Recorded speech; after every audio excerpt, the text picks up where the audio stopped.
Hello, everybody, and welcome to another episode of Masters of the Underground. As always, I am your host and friendly neighborhood psychopath, the Illusionist, and today I am joined by the one and only Gingerbread, one half of the hip hop. What the? Oh my goodness! I've been having these issues lately with my ADD and my brain, and every time I try and say a word, it's just not coming out right. It is one half of the hip hop duo Air MC. What's Gingerbread, going thanks on? for joining me today, homie. What's going on, everybody? Yeah, for the Master of the Underground audience, they're probably not as familiar with you because they probably don't even. Well, I think I mentioned that I was on a couple weeks ago on DJ Snicker's Underground Wicked Radio, an old homie from back in the day, from like I think I've known him since 2015 at least, to say the least. So he had me on for your interview. Yep. But Master of the Underground is a completely different show with a completely different audience. So we'll start this show off by introducing yourself to our audience, letting them know who Gingerbread is, a little bit maybe about Air MC, and then we will go from there. Okay, I'm a hip hop artist out of Cleveland, Ohio. Um, Sound engineer, video editor. I like to do everything independent. We are a psychedelic hip hop group, and I don't know. My core basis started from my dad, who was in a rock and roll band. So I brought those elements into hip hop, and I just kind of made my own sound, and I've just kind of rocked with it ever since, man. Interesting. Going off of the psychedelic, how would you describe that to someone who's not familiar with like psychedelic in terms of hip hop? So. How I like to say it is, I like to hide a spiritual message in a sound that sounds like a trap song. Nice. So, like, I like to guide people to a better way of life with the sound that they're used to. Nice. I can see that. So it's like a positive message through everything you're doing, basically. Like you're Yep, going for a positive message. And I like that because there's enough negativity in the world. We need a lot more positivity going on for people, absolutely. especially like for people that go through depression and stuff like that. A lot of times, I was just talking about this on an interview earlier. It seems like a lot of people, music is just, it's just like a stretch above the rest. Like you can consume all different kinds of media. Like me, I'm a gamer, I'm into movies and TV, but music just always hits a different chord with people. There's something about music that just it always resonates on a different level than anything else, I feel like. 100%. It's more universal, I guess I would say as well. Yeah. So the song that you sent me that we played at the intro of this episode. This is all pre-recorded, it's not live, so it's gonna play at the beginning of the Spotify episode, not the YouTube version, because YouTube likes to copyright everything, so it's just gonna be the Spotify version.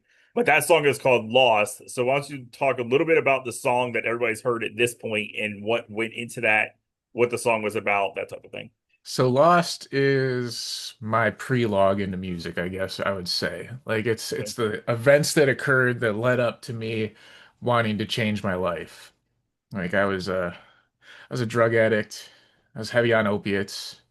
I let myself go down a terrible path, and it got to the point where I was living in abandoned buildings. I was kidnapped. I was beaten to an inch of my life, Jeez. and music was my salvation. I'm glad you got So out of that. First of all, congratulations thank for you. getting out of the drugs. But also congratulations on getting out of being fucking kidnapped. Like what the fuck? That's insane. Yeah, I most can't cuss people. within the first minute, but once you hear a story like that, the what the fuck is coming out. Yeah, most people they look at me sideways when I tell them I've been through that, but like I've been set on fire, I'm covered in scars and like That's wild. That's I've crazy. And lived that I've just came from that, or was that just you just went through um some crazy shit? just been through a lot of crazy stuff, man. Yeah, I'm glad. I'm definitely glad you're safe now and you're out of it. But at the same time, that probably does give you plenty of things to go through, like in your music, Yeah, like things to talk about. It gives you a wealth of stories and stuff, it and definitely people, gave me the drive that I needed. yeah, and then that'll help people relate to your music as well. Yeah, Or they hear like, holy shit, this guy's been through so much. A lot of times, like you think you've gone through so much, then you hear about somebody else's story and you realize like some of the things you've gone through, yes, they're bad, but you hear somebody else's story and you're kind of like, if almost this person trivial. can keep going, I can keep going, you know? Yeah. Absolutely. So what kind of future projects or things do you have that you're working on like coming So up? upcoming, we're mainly focused on our internet presence. Right. A lot of our our consumers are all over the world, man. Like Spotify Yep. did a good job of helping us with discovery mode, so we have a pretty steady basis on that. And it's pretty much not local. Local support is very hard to get. So I've Hmm. been trying to focus on just brand development. We have designed merch, we have music videos coming out. I mean, that's pretty much the basis of it. Yeah. Speaking of local, let me introduce. Well, I'm tell you about somebody by the name of Conman Kitty. He was Okay. this. He was the second interview of this show, but he's actually in the work, still working on like an application slash website for that kind of exact thing where you can look up artists or whatever in your area for the local artists. They'll pop up. They'll show you all their shows, their upcoming thing. Sorry. You're good. This is pre-recorded. I can cut it out. All right. But he's working on a website to address that kind of issue where he wants it to where all these artists can put their things on the website, but also you could just type in like your area code. Like, say I live in this section of Pennsylvania, I type in whatever city and it'll show me every artist in that local city where Oh, they're that's performing awesome. at the next show. Yeah, that's like a thing that when he discussed that, I was like, this could be huge, Yeah, especially for underground artists. that could definitely take So off for sure. yeah, I'll put you in touch with him because you might want to sooner rather than later because he's already got it in the base stages, I think, and I think he's been working on it. So you might already be able to get some of your shit in there, That and would then be cool. especially because you were talking specifically about locals, so I was like, that's where to go. I can't remember the name of the thing, but yeah, he said he wants it to where other artists you could just find other artists and anybody in your area because that happens here too. It's like there's probably local artists in my area that I've never heard of or that I don't even know exist just because there's not a way of finding local artists as much Well, unless you're promotion's the hardest thing for especially yep. for independent artists because like getting seen is a lot harder than making good music. Yeah, I agree. And that's the same thing from my angle of content creation. Like I just started the new gaming YouTube and then Mastery Underground like went away on hiatus and we're restarting from scratch. It's kind of the same boat of like one person trying to handle all of the promotion, everything, rebuilding the show, getting the interview, like getting the interviews or booking with artists is easier half the time than actually trying to get the promotion going, Yep. especially when Yeah, you're and one person. it's not cheap. The only No, difference between independent and mainstream artists is somebody has millions of dollars behind them. yeah, and their music usually sucks. Let's face Yeah, it. it all sounds the same, and it was wrote by 37 people. Yeah, I'd like to say that's kind of why I brought this show back as a shift back to the people who are like the way I see it or the way I feel it, the artists who are putting their blood, sweat, tears, and souls into what they do, who actually care about what they're doing. Yep. And that just you just don't really get that with the mainstream outside of maybe bands like that have been doing it for like 30 years or something who have been around like because I grew up on 80s metal, so like Iron Maiden, that kind of stuff. Like I felt like they were hardworking, but nowadays I just don't feel like a lot of those mainstream artists are like that anymore. No. It's just No. whatever the label tells them to do is what they do, and it's just everything sounds the same. And They have to sell a narrative. yeah, and I won't get into the garbled whatever people call rap nowadays. The So, mumble rap, yeah, the mumble rap, that's just not that's not my not my forte thing. either. But you also mentioned that you were into musical engineering. So why don't you Yeah. talk a little bit like exactly what that is and what goes into something like that? So sound engineering is it's what takes a song from okay to making it sound like something that you'd want to listen to. Is the Right, easiest way that I can describe it. It's so like if you look at my master track on Lost, there's probably 37 channels of different audio sounds, whether it's the thunder in the background or like the water footsteps or like right. just the vocals. I mean, it's just stacking vocals and stacking effects to make it sound audibly appealing, whatever that word would be. Yeah, so it's kind of like producing to a certain extent. Yeah, but with At least when it comes vocals. to music, yeah, because when it comes to film, producers are a completely different thing. They're not the ones that are doing the editing and all the. Yeah. Yeah, So is it's that it's adding to the production. Like I don't produce beats, but I'll take a beat and I'll make it my own. I'll chop it up and I'll put stutters in and I'll put okay? reverse reverbs to build the beat up and like I definitely make beats my own when I use them. Nice. So at that point, it's like with you doing that, you probably could start to figure out how to do some of your own beats if you wanted to. Oh, Because absolutely. as you're going into the process of chopping things up and doing all that stuff, you're kind of learning the process of what goes into making the beat as well, Yep. which is kind of And cool. what sounds good. And Yeah. Is that something you went to school with, or you just because of your dad was in music and you just kind of learned it through that like process so of I had friends, like I have friends that are producers, I have friends that are sound engineers, and I kind of just like watch them doing it. And I'm like, I went to school for computer science. I could probably figure that out. Like I have an ear nice. for what I want. So then I just kind of stared at my screen until I figured it out. I just watched a million YouTube videos and I'm Yeah. like, all right. Yeah, nowadays there's like a YouTube video for anything. Like if you need to learn how to do something, YouTube's got somebody out there that's gonna give you a video. I mean, in my personal opinion, I don't think art or music is something that you should go to school for. Right. You either have it naturally or you're not gonna learn that. You're gonna learn how to make it sound like everybody else, Yeah, but you're not gonna learn how to make a unique sound. I can agree with that. Like when I was in high school, I tried to do an 80s like metal band because that was back when I was in Iron Maiden and stuff like that. I realized real quick I couldn't play an instrument and I couldn't sing, so there was no point in continuing with that venture. It was like, let's try this. Oh, this sounds horrible. This is done. Let's just move on. That's And funny. then I realized like this kind of thing is more my wheelhouse, like the conversations, the chill conversations, the interviews and stuff. That's more of like what appeals to me Yep. as a person. So what kind of other interests do you have outside of your music? Like do you have any other Um, hobbies or is it just primarily music focused? Pretty much music, but recently I've been getting back into gaming a little bit. I've Nice. been helping run a Discord clan on it's RuneScape is what we play. That's like our main game. Okay, that's like the MMO RPG. I've Yep. heard of it. I've never played it. I'm a gamer myself. I never played RuneScape, but it's like I know what it is. Yeah, it's come back in a big way this year.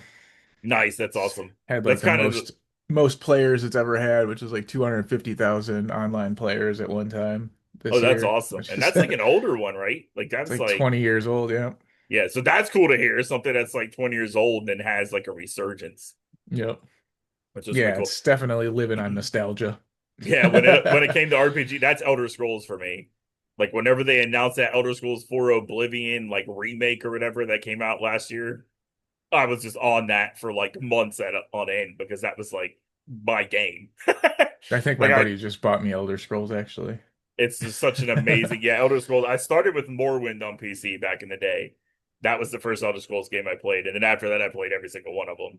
Hell But yeah. to have them just go back and fully rebuild this game that's like you were saying like 15, 20 years old now, still fun to play the original but graphically doesn't quite hold up the way it does now. That's a crazy thing too They with just did that video with games Oblivion too, nowadays. didn't they? That's what I was talking about. Yeah, yeah, yeah. Oblivion is the one I'm talking about. Okay.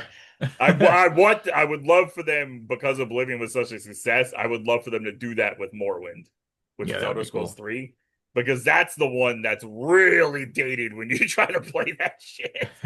Like the combat is like it was. I think it was like like secretly role based or something like that. So like your hitting isn't always hitting, so you're just constantly swinging your sword, hoping that you'll have it high enough skill value to hit something.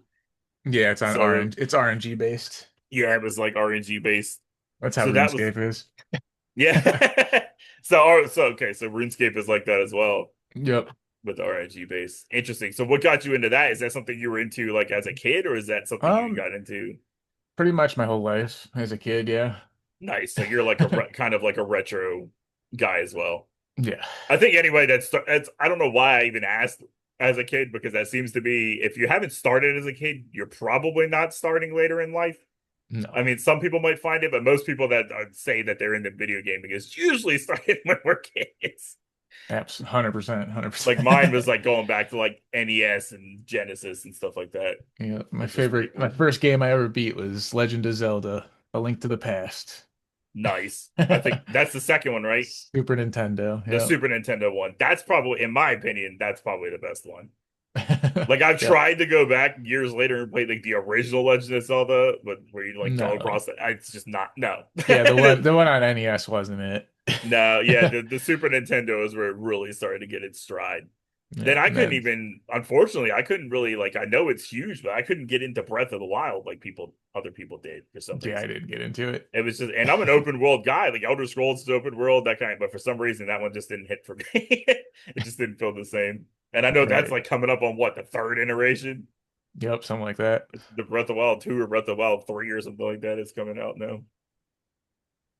So, what would you say your biggest influence musical wise, if you even have one? Some people say they don't really have an influence, they just kind of go into it. I would say Mac However, Miller.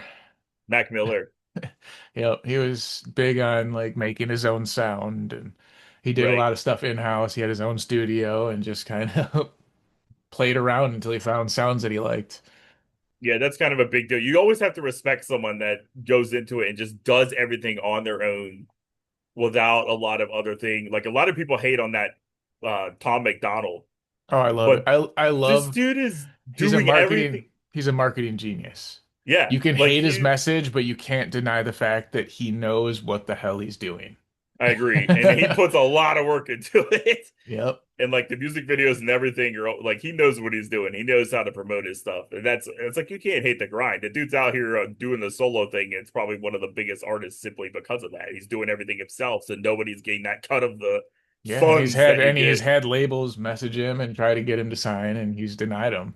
Yeah, and that's He's what like, I it's respect. too late now. I've already done it all myself. Why would I need you now? Yeah, you're like, why do I need you now? I'm like making what millions at this point. I don't think I need. Right. I don't think I need a label.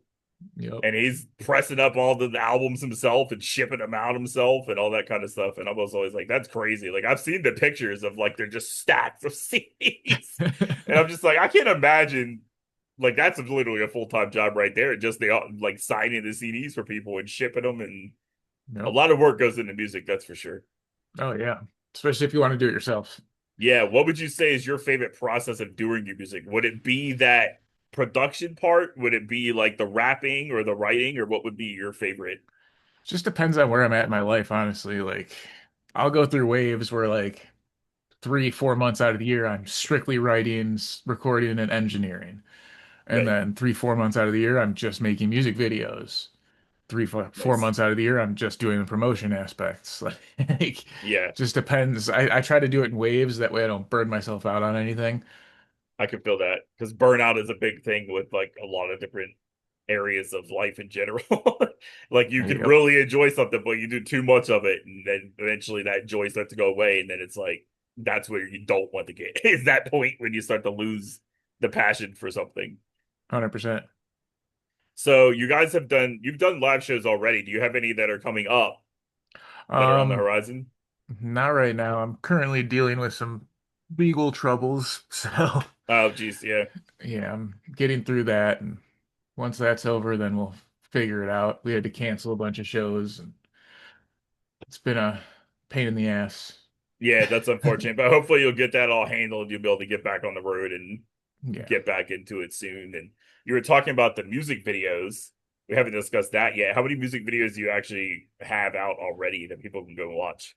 I think like 15, Oh wow, yeah, that's a lot. something That's like a that. decent amount. A lot of times, like when I get artists on now, a lot of times they either haven't done music videos or they've done like the short, like create some kind of clip for TikTok. And I'm like, can you please do a full music video? Because like whatever you did in this little clip was like really good. And then they don't do a full music video. And I'm always like, come on. Don't just like freaking tease us and then just leave us hanging and give us something. I mean, that's literally how they suggest that you promote music now is one Yeah. second snip of the best section of the song, make 30 videos for TikTok, and just spam TikTok and hope one goes fucking Yeah. viral. That's kind of the same thing in my department with the YouTube thing. It's like I started the new channel because the main channel that I was already doing, the Super Tony Plays, because I'd stepped away for a while for like 3 months or whatever. Now it's like I could upload a video and gets nothing. Yep. So it's like I'm just gonna start a brand new channel and like get back in the algorithm and just stick to the schedule and like don't basically you can't take time off. That's kind of how they treat it. You're not allowed any time off. Yeah, no, you have to be consistent. It's Yeah. unfortunate And because I you was have like, to stay with it. I'm doing 3 videos a week, and that's my limit. I'm not doing more than that because I do work a full-time job as well. So it's like And a lot of times they want like for gaming channels, they'll want like daily content. And I'm like, well, that's not happening. If I do my Monday, Wednesday, and Friday uploads and never miss, I should be all right, but we'll see. Right. Or I may get to the point where I just say I'm done, I'm retiring. I'm over it. That can happen too. I Yeah. just I just turned 38 yesterday, so there are times in life where you just consider just being done with it. But there's something about it that if you're an artist or content creator, or if it's something you enjoy, something always brings you back. Like, do you Yep. feel like that? Like, if you step away for it from a while, then you kind of feel like you miss it, and you're like, I got to come back to it. There's something missing in my life. That's how it is for me. 100%. This is my music's my therapy. Yeah, I tell people that all the time. and that's how I am. But that goes back to what we were saying earlier, where I said I felt like music is more universal, where it just is kind of above the rest. And I think that's the reason why is the music. There's so many different things you can do with music, but it just strikes a chord with people or hits like therapeutically for different people. Yep. And then it's the same thing with like different genres of music. Different genres of music hit for different reasons. Like hip hop, I find myself focusing more on the people that are like your rap, your flow, your verses, what goes into it, what your rhyme. Like I more focus on that. Whereas the more traditional, like a metal song or something like that, I'm listening for like the guitar solos. That seems to be to draw me in. Or I'll go back to like I'm a horror fan, so I'll go back to an old movie like A Night of the Living Dead or Dawn of the Dead or something like that, and it's the instrumental soundtrack that stands out to me. Or it's like you hear a sound and you're like, oh, I remember this movie because of this sound. So it's music is Right. just so universal in so many different ways. Yep. And that's the same thing with gaming too. Like certain games, like we were talking about Legend of Zelda, it's the soundtrack a lot of times that stands out for video games as well. Yeah, you can hear a song, you can hear a sound and be like, oh man, I should play that game. Yeah, pretty much. Or like Halo classic. You know, Oh yeah. instantly know the Halo song the second you hear it. It Uh-huh. just stands the test of time. For me, that's like the Silent Hill 2 goes back into the horror. The Silent Hill 2 original like theme song for that game. Anytime I hear it, or like when they made that like the Silent Hill movie that was based off of the original. I think it was supposed to be based off the original game or whatever, but it had that song in it that just stands the test of time to me every time I hear it. Hell yeah. And now they got Return to Silent Hill coming out in January, so I told my wife we are 100% going to the theaters because that's based on Silent Hill 2, and that's my favorite horror game of all time. So Ooh, we are that's gonna not be a good missing one. that. Yeah, it looks like it's going to be good. Like a lot of people hated on, I think it was Silent Hill Revelation, which came out after the original one was really good. Then Revelation kind of just fell apart. It wasn't as good. And I don't think it was the same director, but whoever's directing this one is the one that did the original Silent Hill movie, so it should go hand to hand pretty well done. Hell yeah. At least I don't know if you've ever seen them, but they're great horror movies. I'll have to check them out. I was gonna say I don't know if you're into horror or not, but that could be a whole different podcast on its own. Coming to horror because I like to say it's spooky season now, so like every day I'm watching some other kind of horror movie. Yeah. Like I just got that. I don't know if you've seen it, but there was like an ad for it was an app called Screamify. They advertised. I randomly saw it on YouTube and like it drew me in because they were like it's $2.99. It's all independent horror. So when you watch it, it's independent horror. And they were just like, we will never fucking change the price. That was literally their advertisement. And I was like, oh, you got me just from that. Right. Nailed it. Yeah, I was like, nailed it. Just the fact that the way you said it and the attitude behind it, I was all about it. Hell yeah. So, what would you say goes into your creative process when it comes to making your music? Like, well, you say a lot of it has to do with like your personal life. So, do you find that you get yourself into a zone specifically, or does it just come out like naturally? Does it take a while? I mean, when I'm writing by myself, a lot of times it'll come out super naturally because it's just like I'll throw a beat on, it'll speak to me, it'll tell me, and then I kind of just write what first thing that comes to my mind. Right. Um, when I'm writing it as a group, it's a little different because we usually will like go through, we'll put on a bunch of beats, we'll find one that we like mutually, and then we'll set a topic for the song, and then we write off of that topic. So it Interesting. just depends on if I'm writing solo or writing with a group. Yeah, I was going to say that's probably writing as a group is probably more difficult because you both want to get your parts in. You want to make sure you both have time to shine. And that comes to like I was interviewing a band earlier, and I was like, there was like three people in the band, and they all want to they're all songwriters as well. So I was like, I imagine that's more difficult because you all want to get your own your own thing into the. So it's always a little bit more difficult. But you both seem to mesh very well in RMC. Yeah. Yeah, it's funny because we're polar opposites as people, but we mutually come together pretty well on a song, Sometimes that works. Like they said, like that old saying, opposites attract, especially when right? it comes to music. You can be complete polar opposites, but some reason you get together on a track and it just slaps. Yep. So I hate recycling questions, but just for my audience, how did you guys meet again? So AMC. I was just starting sound engineering. I was working with my this kid Chris, and he's like, "Hey, I got a feature. Can you mix it into our song?" Blah blah blah. So I listened to the feature, and I'm like, "Who is this? Like, I like this." Nice. And he's like, "Oh, it's this kid Cody. I met him at a show." I'm like, "Give me his number." So I reached out to him. I'm like, "Yo, I want to work with you. Like, I like what you did on Chris's song." I mixed it. I sent it back to him. He's like, "All right, cool. I like that." And we ended up like back and forth sending each other features a couple times. And eventually I was like, "Dude, you live 15 minutes away. Let's just link up and make some music together." That's awesome to find out the person that lives that close to you. Because that Right. definitely makes it a lot easier when like meeting a fellow artist. Like that happened with Oreo and AA Kid, which I interviewed earlier in the year. It was like they found out they were like neighbors.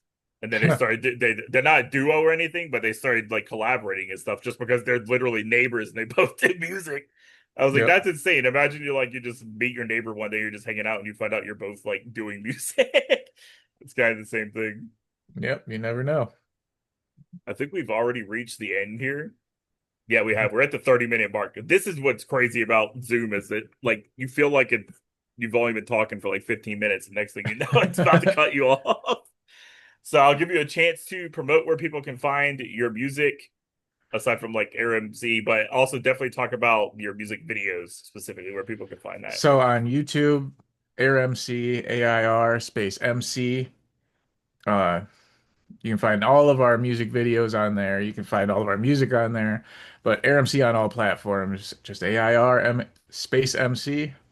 And you'll find us on Spotify, Apple Music, whatever your flavor is, you'll find our music. So Awesome. yeah. And we'll have time for one more question here. I don't know why I never even asked it where gingerbread came from for your name. So story behind Gingerbread is, like I said, I lived a very skewed life and I was on the run for 2 years. So the marshals called me and said, "We know where you're at. We're gonna come there." And I had a smartphone at the time. I posted a picture of the gingerbread man on my smartphone. I said, "Come catch me."